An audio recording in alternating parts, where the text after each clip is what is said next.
Booking m'a arnaqué de 1 000 euros.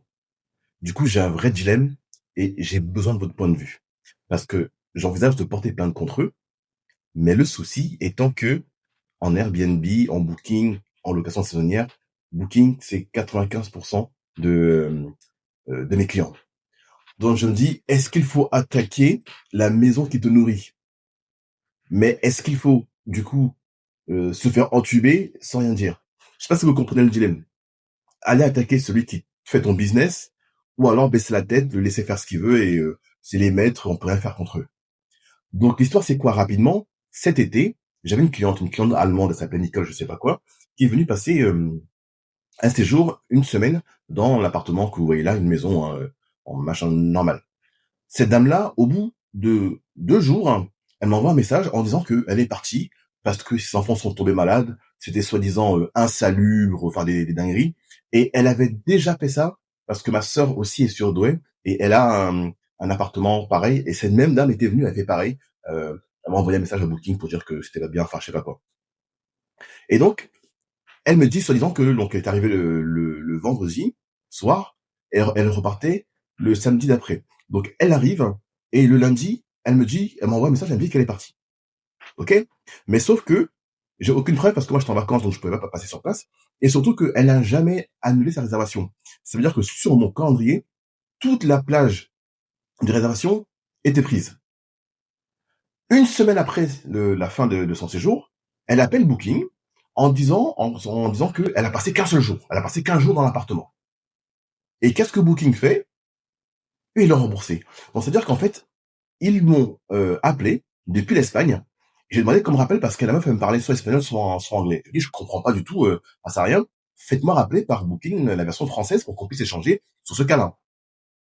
Donc sans me rappeler, je vois que la réservation a été modifiée sans mon accord, sans rien. Donc c'est passé de 7 jours à 1 jour. Donc déjà, première arnaque de la cliente, parce que moi, elle m'a dit qu'elle avait fait 2 jours et qu'elle est partie. Alors, elle appelle Booking, elle dit qu'elle a fait qu'un jour. Donc sans aucune explication, sans me demander mon avis, sans savoir si c'était vrai, ils ont modifié la réservation et ils ont remboursé la dame, elle est pour presque 1 000 euros, 900 et quelques. Donc moi, je rappelle le jour même, je rappelle Booking, en disant, attendez, moi, on a modifié la modification. Moi, je suis pas d'accord. D'autant plus que si la cliente était honnête, elle part, elle modifie, elle vous signale qu'elle est partie, et à ce moment-là, ça libère mon calendrier. Mais d'une part, ils l'ont remboursé quasiment les 1 000 euros, et en plus, j'ai jamais pu moi me retourner puisque vu qu'elle a bloqué le calendrier en plein mois d'août, donc la période estivale vraiment qui cartonne, j'ai jamais pu rouler la semaine. Et 1 000 euros quand on fait du business Booking, c'est énorme. Et donc moi je rappelle et tout. Et j'ai une personne en ligne, elle me dit quoi?